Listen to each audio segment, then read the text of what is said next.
नमस्कार, मैं दीपक उरोल। आपका स्वागत है मेरे YouTube चैनल एक्सेल बॉक्स में। तो जैसे कि आपने वीडियो जो बनाई थी वो फाइनेंशियल अकाउंटिंग एंड प्लानिंग के ऊपर है। तो ये मैंने आपको बोला था ये सीरीज़ काफ़ी लंबी चलेगी, तो एक बार फिर से जो है वो हम रूबरू हो गए हैं अपने YouTube चैनल एक्सेल बॉक्स के माध्यम से आपके साथ। तो आज का जो विषय है वो हमारा पहला पार्ट है, दूसरा पार्ट है और ये अब हमारा तीसरा पार्ट है वो आ चुका है इन्वेस्टमेंट एंड प्लानिंग का। तो अब मैं आपको बता दूं कि जो आपका ये इस फील्ड में आने का जो मकसद है वो मैक्सिमम क्या होता है कि हम इन्वेस्ट करेंगे।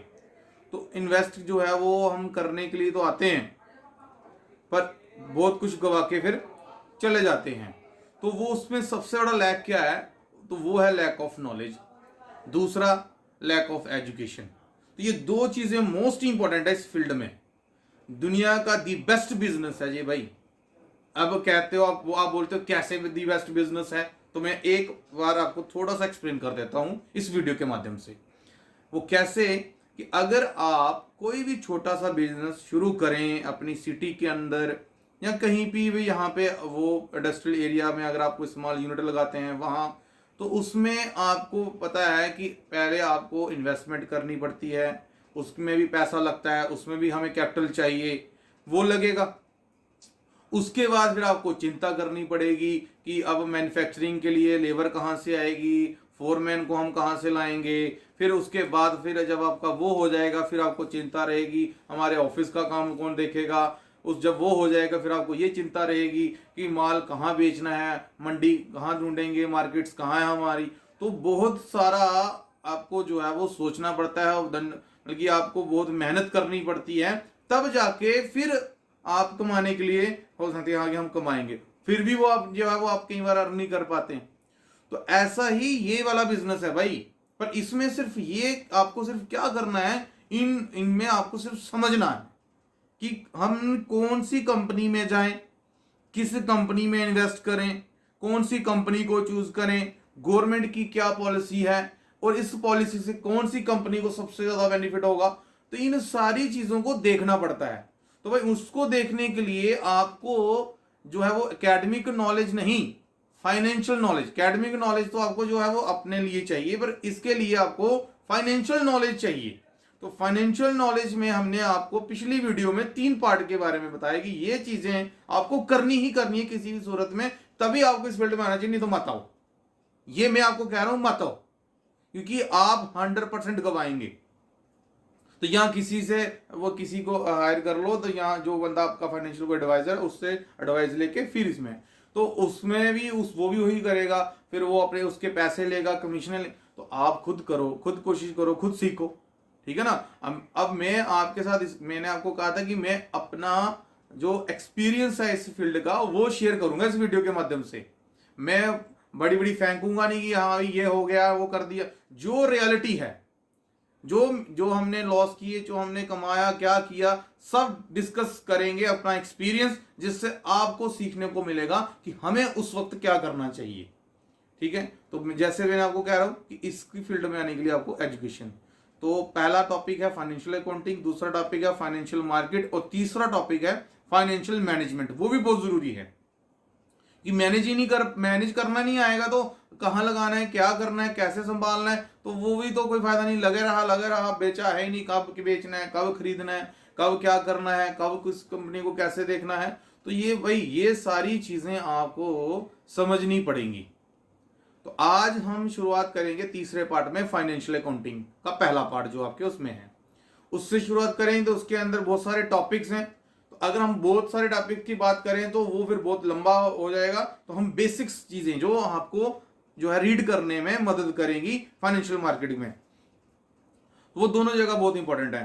तो फाइनेंशियल अकाउंटिंग में बेसिक्स जो है वो क्या है, बेसिक है उसमें आपका ये एसेट्स क्या होते हैं, लाइबिलिटीज क्या होती हैं, इनकम्स क्या होते हैं, गेन्स क्या होता है, कैपिटल अकाउंट क्या है, रिजर्व्स क्या है, सरप्लस मनीज क्या है बिजनेस के अंदर, कंपनी के अंदर, ठीक है ना। तो ये सारी की सारी चीजें जो हैं आपको ये आनी चाहिए पहले, तो आप इन चीजों को स्टेप बाय स्टेप कर सकते हैं। तो ये चीज क्लियर होगी। तो अभी मैं आपको बोल रहा था कि ये कहते हैं कैसी इजी, तो वहां उस स्टॉक मार्केट में आपको क्या है कि ना आपको चिंता ये करनी है कि जमीन लेनी है, प्लांट लगाना है, मशीनरी खरीदनी है, वो सब कंपनी कर रही है। बस आपने ये देखना है कि इस कंपनी ने अभी तक कितना अर्न किया, इसका क्वार्टरली प्रॉफिट क्या है, ईयरली प्रॉफिट कितना गेन किया, कब से ये कंपनी आ रही है। तो यही तो देखो, यही तो नॉलेज है ना, यही एजुकेशन है ना, कि कब से आई, क्या हुआ, कैसे देखना है। तो वही हम यहाँ पे आपके साथ डिस्कस करेंगे। ठीक है, तो क्लियर हुई है। तो इस विभाग पे ये बहुत, इसलिए ये बहुत क्या है, सही है कि ना आपको लेबर की टेंशन, ना आपको कस्टमर की टेंशन, ना आपको प्लांट की टेंशन, ना आपको इंडस्ट्री के उसमें बिल्डिंग की टेंशन, कहाँ क्या करना है। सिर्फ और सिर्फ वो उनके टेंशन है, वो कर रहे हैं। अगर आप कोई छोटी सी कोई भी कंपनी उठा के देख लो, वो कब से देखो काम कर रही है, उधर लोगों ने इन्वेस्ट करके वो अमीर बन गए, काफी अर्न किया उन लोगों ने जिन्होंने ये सोच के उस कंपनियों में पैसा लगाया था। इसकी एक छोटी सी एग्जांपल मैं अगली वाली वीडियो में बताऊंगा कि कैसे, बहुत क्लियर करूंगा उसमें, आप देखना वो चीज। ठीक है, तो अब मैंने बता दिया आपको क्या क्या बताना चाहिए। Assets, liabilities, incomes, gains, capital, reserve surplus, fixed assets, liabilities, ये आपके क्लोजिंग स्टॉक, ओपनिंग स्टॉक, ये सब क्या होता है ये पता होना चाहिए। उसके बाद आपको बताना चाहिए कि trading and profit loss account का मतलब क्या है। और तीसरी सबसे इंपॉर्टेंट चीज जो है वो पता होनी चाहिए, बैलेंस शीट। ये बेस है अकाउंटिंग में, ये बेस है उसका। अगर वो डिटेल में जाना है तो मैंने आपको बोला है कि वो अगर आप चाहते हो कि मैं और अच्छे से इसको सीखूं, मेरे को इस पे काम करना है, मैं अपनी इंडस्ट्री में, मेरी इंडस्ट्री है, मैंने उस पर काम करना है, तो वही एक पूरा कोर्स है फाइनेंशियल अकाउंटिंग का जो हमारे पास है। और हमारा इंस्टीट्यूट है शहीदी चौक कठुआ में सिग्मा लेबोरेटरी के साथ, और हमारे इंस्टीट्यूट का नाम है Excelnet finance and investment training institute. देखो हमारे नाम में ही आप देख सकते हैं कि हम क्या चीजें जो है वो प्रोवाइड करवा रहे हैं। तो इस चैनल के माध्यम से मैं ये सभी लोगों तक जो है ये बात पहुंचाना चाहता हूं कि अगर आप इन्वेस्टमेंट के तौर पे अगर शेयर मार्केट में आते हैं, गैम्बलिंग के तौर पे नहीं।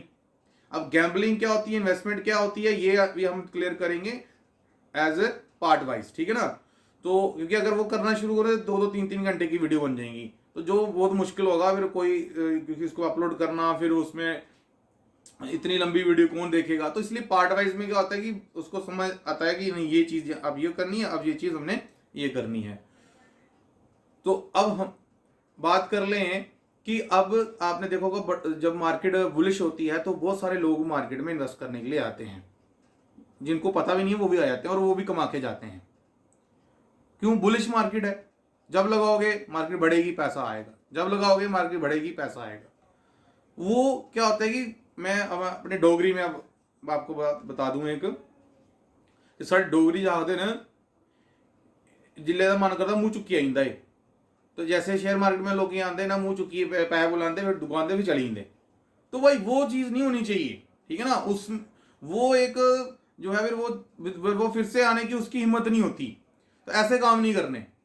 ठीक है ना। वो क्यों? क्योंकि आपने भी देखो एजुकेशन जो है ना, जो ताकत जिसको हम बोलते हैं ना, बल से युद्ध नहीं जीते जाते, बुद्धि से जीते जाते, बुद्धि से। ठीक है ना। कैसे? इसकी सबसे बड़ी एग्जांपल है, इतिहास देख लो। चाणक्य जी जो हमारे इस इतिहास के अंदर एक नाम है, जो उनकी जो बातें हैं वो आज की डेट में भी देखो कितने साल पहले वो चीजें उन्होंने कही हुई, और आज भी अगर आप वो इंप्लीमेंट करो तो इस दौर में भी वो जो है वो आपको आगे लेके जाएंगी। तो उनकी जो नीतियां हैं वो वही ऐसे नहीं बनी हुई, वो उन्होंने वहां पे बल का प्रयोग नहीं किया है, उधर उन्होंने 99% जो है वो प्रयोग किसका किया है? बुद्धि का, एजुकेशन का, नॉलेज का। 1% जहां वहां पे जो जोर है वो किसका? बल का। तो वो चाहिए। तो बुद्धि का 99 और बल 1%, तो पूरा अखंड भारत उन्होंने जो है वो विजय की। तो ये होती है एजुकेशन भाई। तो ऐसे ही आप इस फील्ड में भी कर सकते हैं। अगर आप एजुकेशन लेके आते हैं तो आप भी इस पूरी मार्केट में कैप्चर कर लोगे। ठीक है ना। तो इसीलिए हमारा आपसे यही कहना है कि पहले सीखें, समझें, फिर इस सेक्टर में, इस फील्ड में आए। ये मेरी आप सभी को पर्सनली राय है। अगर आप इसके बिना आते हैं तो मैं लिख के देता हूं गवा के ही जाओगे, 100% गारंटी है। इस सेक्टर के अंदर बिना गवाए आज तक कोई नहीं गया। आप किसी भी बंदे को पूछ लो जो शेयर मार्केट में नहीं आया हो, उसको किसी से भी पूछ लेना भाई तुमने इधर कमाया कभी, या तुमने इतना कमाया कि आज तुम बहुत सारे, तो वो जो कमाने वाले बंदे होते हैं जो जिन्होंने कमाया होता है, उन्होंने पहले बहुत सारा गवाया भी होता है, फिर उन्होंने कमाया होता है। तो अगर आपको कोई बंदे मिल रहे हैं जो ये समझा रहे हैं कि इस फील्ड में कमाना कैसे है, तो उसको वही लो, उस नॉलेज को लो, ये मैं कहता हूं आपको। बहुत अब तो ये सोशल मीडिया इतना अच्छा है, ये इतना अच्छा प्लेटफॉर्म है कि लोगों तक बात पहुंचाने का, कि लोगों को नॉलेज देने का, इसीलिए आपको लिए ये एक अपॉर्चुनिटी है, तो अपॉर्चुनिटी को गंवाना नहीं चाहिए। ठीक है, राइट टाइम बाय होती है और राइट टाइम पे ही सेलिंग होती है इस फील्ड में। तो वो कैसे करनी है वो आपको एक एजुकेशन ही सिखा सकती है। तो अगले पार्ट में हम आपको पूरा एक्सप्लेनेशन देंगे, एसेट्स लायबिलिटी ये सारी चीजें क्या है, ट्रेडिंग कैसे देखना है, प्रॉफिट लॉस कैसे देखना है, क्या होता है उसमें थोड़ा लंबा, वो भी थोड़ा सा लंबा टॉपिक है, उसमें भी हो सकता है हमारे 1-2-3 पार्ट बनने, पर क्लियर जो है वो मैं करूंगा जरूर आपको इसके साथ सारी चीजें। फिर हम आएंगे फाइनेंशियल मार्केट में, उसमें कितने टॉपिक्स हैं, क्या क्या है, प्राइमरी मार्केट और सेकेंडरी मार्केट क्या है, ये सारी चीजें जो है हम आपके साथ क्लियर करेंगे। म्यूचुअल फंड्स क्या है, डेट फंड्स क्या होते हैं, ये बहुत बड़ी बातें हैं भाई, इसलिए इनको समझने के लिए आपको फाइनेंशियल नॉलेज लेनी होगी। तो इसी के साथ हम अपनी बात खत्म करते हैं। जय हिंद।